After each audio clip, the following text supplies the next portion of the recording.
je peux vous dire que mon prédécesseur ne me gêne en rien. Mais alors là, en rien du tout, il s'y mixe dans rien du tout de ce que je fais. Ça, c'est certain. Maintenant, il a des partisans, il a eu des collaborateurs qui ne voient pas toujours d'un bon œil le fait de ne plus être aux affaires. Donc ces réflexes du passé, mais ça peut toujours revenir. Ça reviendra de manière comme ça sporadique, mais très vite. Le temps, il faut laisser le temps faire les choses. Ça se balayera, ils comprendront finalement que nous sommes aujourd'hui, le Congo est inscrit définitivement dans le cycle de l'alternance. Après moi, dans 5 ans, il y aura des élections. Lorsque mon mandat se terminera, si je me représente et que les Congolais veulent me refaire leur confiance, ben, on repartira de nouveau. Si ce n'est pas moi, ce sera un autre. C'est fini ça. La dictature, les mandats indéfinis, non, c'est terminé. La Constitution dit...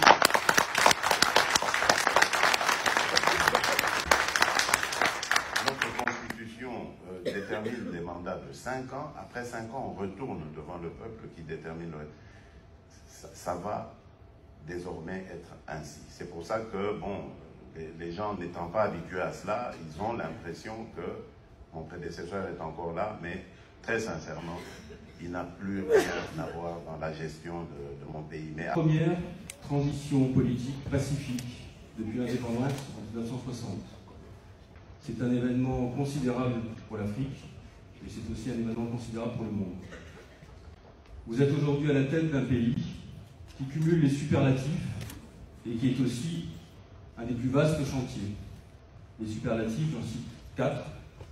Deuxième pays le plus vaste d'Afrique, 4e le plus peuplé, premier bassin de la francophonie. Vous aurez le plaisir d'accueillir les Jeux de la francophonie en 2021. Et vous êtes l'un des premiers producteurs de minerais importants, dont le cobalt, qu'on cite souvent comme le minerai stratégique du XXIe siècle. Vous avez rappelé à l'ouverture du Forum de la paix, en présence d'Emmanuel Macron hier, que vous aviez également des terres arables infinies, qui pourraient être une solution au problème de la faim en Afrique.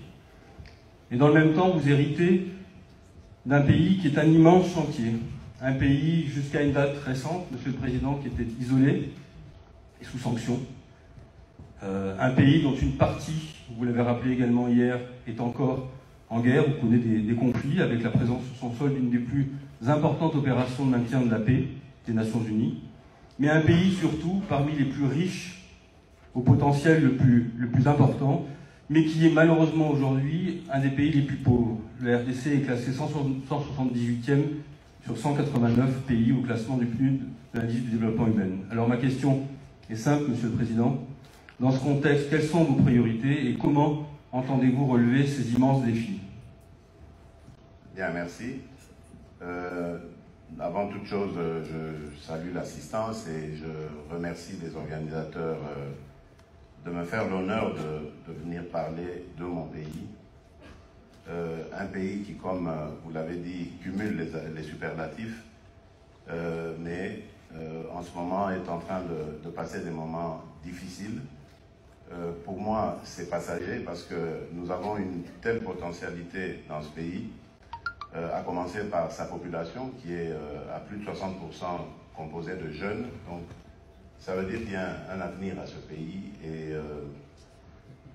il suffit simplement d'encadrer cette jeunesse du mieux que l'on peut et on va y aller.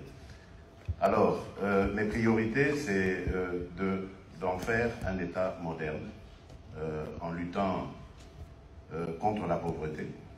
Parce que la pauvreté, vous avez vu, elle nous a amené beaucoup de difficultés, comme la corruption, comme les guerres, les conflits ethniques et bien d'autres choses. Je vais concentrer donc mes efforts sur l'établissement d'un État de droit, parce que avec l'État de droit, je pense que nous pouvons avoir des institutions qui soient fortes, crédibles et capables de pouvoir tenir notre administration, améliorer notre économie, permettre évidemment à celle-ci de croître et de mieux répartir cette richesse qu'on créera ainsi par la suite. Donc mes projets, c'est dans l'énergie, investir énormément d'efforts dans l'énergie. C'est pour ça que je sillonne le monde pour trouver des partenaires, des investisseurs qui viendraient nous accompagner dans ce défi. L'énergie propre, j'insiste, parce que nous avons une capacité à développer de l'énergie de à peu près 100 000 mégawatts, donc 44 sur le seul site d'Inga. Et là, nous avons besoin d'investisseurs pour que nous développions ce site et il y aura de l'énergie et même à revendre au-delà de nos frontières. L'autre défi, c'est celui des infrastructures. C'est vrai que le Congo est vaste et pour réussir son intégration d'abord, il faudrait développer le secteur des infrastructures. Là aussi, nous sommes en partenariat avec... on a développé du partenariat public-privé avec certaines firmes, mais il n'y en a pas encore assez parce que nous avons tout un plan de développement de ce secteur et nous sommes demandeurs justement d'investisseurs avec lesquels nous allons avancer vers ces défis.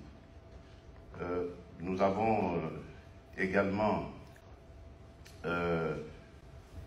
l'agriculture, parce que, pourquoi l'agriculture? Tout simplement parce que le Congo a souvent vécu de ces mines, des rentes minières, mais nous nous sommes rendus compte que ces rentes minières n'ont pas développé notre économie, ni par la création de l'emploi, ni par l'augmentation de la richesse. C'est vrai qu'il y a des réformes que nous allons faire dans ce domaine des mines, mais nous avons voulu privilégier la diversification de notre économie et l'agriculture, qui est aussi un secteur porteur et pas suffisamment exploité par notre pays, est un domaine d'avenir parce qu'il peut nous permettre de créer des emplois, beaucoup d'emplois même, de transformer nos matières, nos productions sur place et même d'exporter. Et cela, comme vous pouvez l'imaginer, a pour conséquence de rentrer des devises, mais également, l'autre conséquence, c'est de lutter contre la malnutrition, la famine, et d'avoir un peuple donc, qui soit digne et fier. Donc ça, c'est dans le domaine économique. Dans le domaine social, je suis allé déjà directement, malgré les maigres moyens à notre disposition, dans ce que la Constitution de la République nous recommande, c'est-à-dire d'assurer la gratuité de l'enseignement fondamental. Et cela a déjà comme impact d'attirer tous les jeunes, tous les enfants qui étaient en dehors du parcours scolaire et qui pour la plupart étaient des enfants de rue, des délinquants, ou qu'on utilisait dans le travail des mines et autres.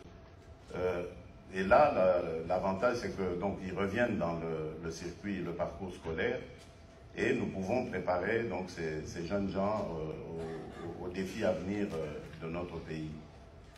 L'année prochaine, je vais entamer la couverture maladie universelle, parce que là aussi, nous voulons garantir l'accès aux soins de santé à toute notre population. Et enfin, on va développer un certain nombre de logements sociaux, parce qu'évidemment, l'habitat est aussi un grand défi que la République démocratique du Congo doit relever. Alors, bien entendu, pour tout cela, il y a des conditions pour que ça marche. La première de ces conditions, vous l'avez dit, il y a encore certaines poches de violence, d'exaction en République démocratique du Congo. Et donc, le premier objectif, là, ce sera de restaurer la paix, mais la paix complète sur tout l'ensemble du territoire national. Et je n'ai ménagé aucun effort depuis mon investiture pour arriver à donner à mes compatriotes cette paix tant désirée. J'ai vu tous les voisins. En parlant, j'ai parlé avec eux, je leur ai fait voir l'avantage qu'il y avait de dépasser nos sentiments personnels, de regarder l'intérêt de nos peuples, de la région, à travailler la main dans la main, à développer nos économies respectives, peut-être même à les intégrer, parce qu'au niveau de l'Afrique, nous avons lancé l'initiative de la zone de libre-échange, et cela doit commencer par les communautés sous-régionales avant de se généraliser à toute l'Afrique. Et donc, l'idée pour moi, c'était de parler à nos voisins et de voir ensemble comment est-ce que nous pouvons avancer autrement que par des conflits, par des tensions inutiles et finalement improductives. Donc voilà, en quelque sorte, ma vision, mon approche. À côté de ça, évidemment, je crois que j'en ai parlé, nous allons mettre l'accent sur la bonne gouvernance, la lutte contre les antivaleurs. Ces antivaleurs telles que la corruption qui ont énormément nui à notre économie, à notre pays, à son image, à sa dignité. Vous avez parlé du rapport Doing Business qui nous met vraiment en arrière. Là, nous allons très bientôt d'ailleurs mettre en place une cellule qui va s'occuper d'améliorer, de faire des propositions pour l'amélioration du climat des affaires. Et voilà, donc je crois que le Congo à venir, dans quelques mois, dans quelques années, sera un Congo compétitif et surtout attrayant et rassurant. Monsieur le Président, merci infiniment d'avoir bien voulu partager avec nous votre vision. Vous avez effectué de nombreux voyages. Vous avez été en Belgique, vous avez été aux États-Unis, au Japon, récemment à Sochi. Aujourd'hui, vous êtes à Paris, c'est votre première visite officielle en France. Vous avez rencontré le président de la République hier. Qu'est-ce que vous lui avez proposé? Qu'est-ce que vous pouvez nous dire de ce que vous avez pu envisager comme partenariat avec la France? Et quelles sont vos attentes vis-à-vis de ce pays? Oui, merci. D'abord, j'ai invité la France à redevenir présente en République démocratique du Congo, parce que c'est un partenaire traditionnel, historique. La France a depuis longtemps été aux côtés du Congo. Rappelez-vous les paras qui ont sauté sur Kolwezi pour aider le Zaïre à l'époque de se libérer des agresseurs. Donc, et je ne parle pas des projets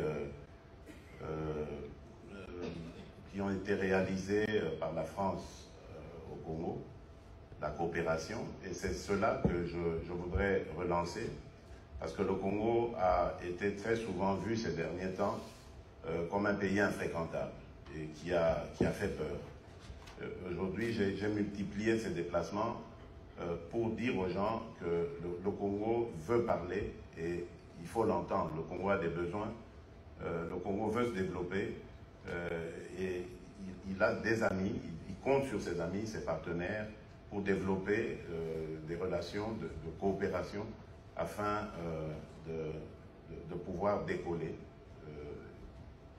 C'est notre droit. Et donc, avec le président Macron, nous avons évoqué tout un grand nombre de sujets. Donc, la coopération militaire, je vous ai parlé de paix ici. Nous avons vraiment besoin de renforcer les capacités de nos forces de sécurité.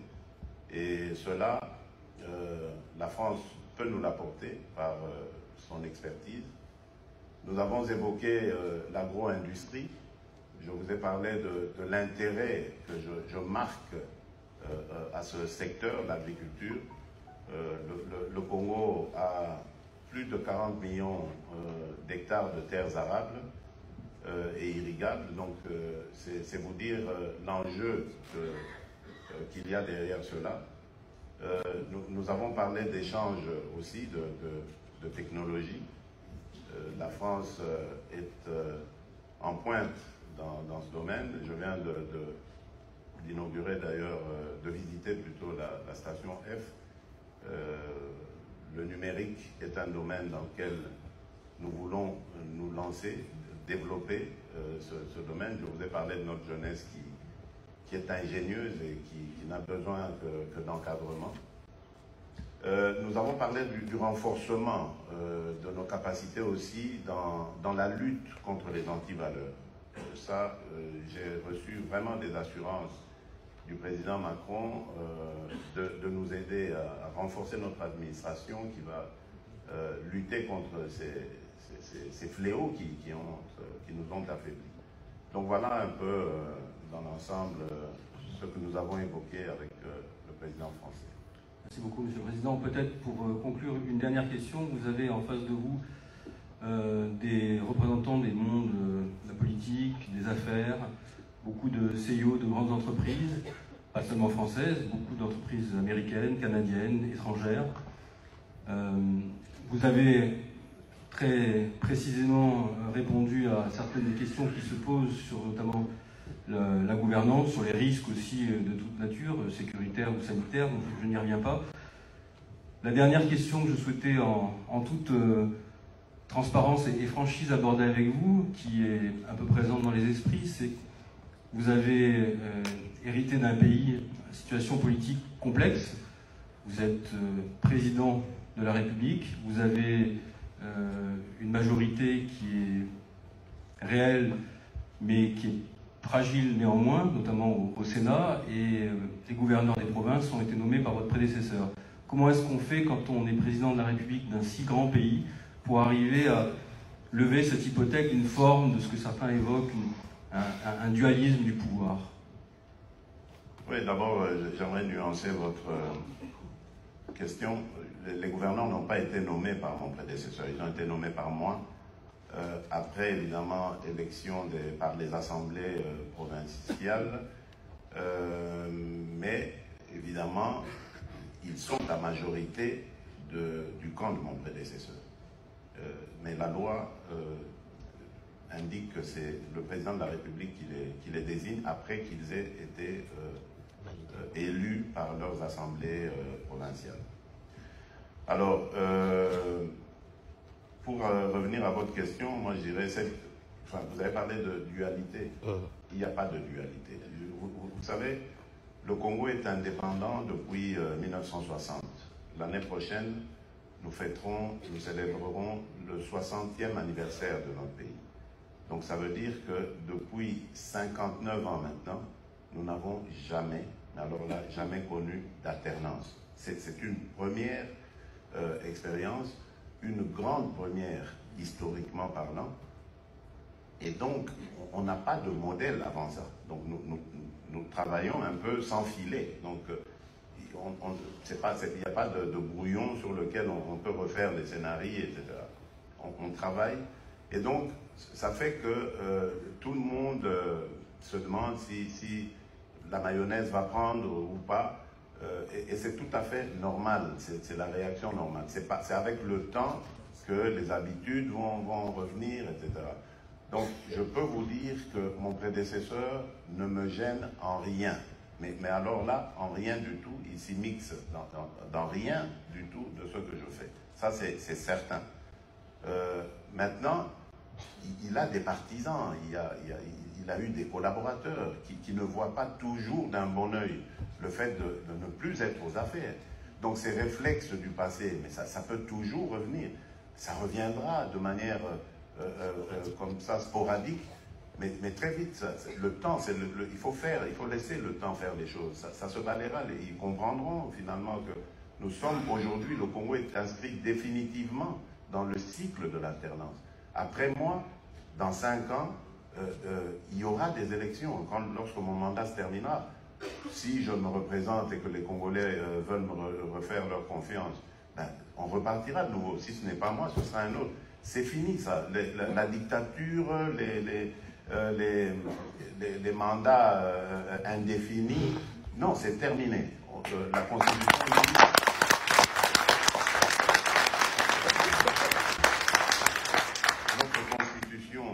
détermine des mandats de 5 ans. Après 5 ans, on retourne devant le peuple qui détermine le... Ça va désormais être ainsi. C'est pour ça que, bon, les gens n'étant pas habitués à cela, ils ont l'impression que mon prédécesseur est encore là, mais très sincèrement, il n'a plus rien à voir dans la gestion de mon pays. Mais attention, nous sommes en coalition. Ça, il faut le dire. Pourquoi est-ce que nous sommes en coalition? Parce que au niveau législatif, donc au niveau de l'Assemblée, c'est son parti, ses partisans qui sont majoritaires.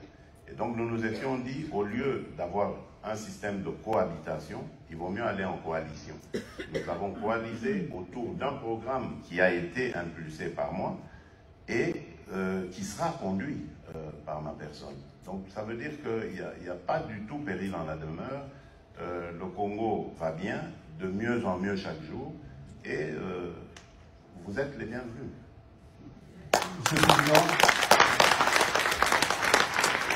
au nom des organisateurs de la conférence de Paris et de tous les amis qui sont avec nous ce matin, je tiens à vous remercier très chaleureusement à la fois pour avoir partagé avec nous vos convictions, la force de vos convictions, votre vision aussi. C'est important, je pense, pour tous ceux qui souhaitent investir et faire le pari de la RDC, d'entendre de votre bouche ce message très, très fort, qui est une rupture et dont on souhaite que vous puissiez l'apporter à son terme, même si le chemin est long. En tout cas, pour tout ça, je tiens à vous remercier d'être avec nous et d'avoir partagé ce moment. C'est moi qui vous remercie.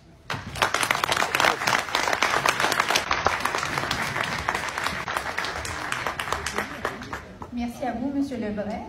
Et merci, Monsieur le Président, pour votre présence parmi nous, mais également pour une conversation très franche et réfléchie. Alors, mesdames et messieurs, je vous invite à vous réunir à l'extérieur de la salle pour une demi-heure de recevage dans la salle pour le déjeuner.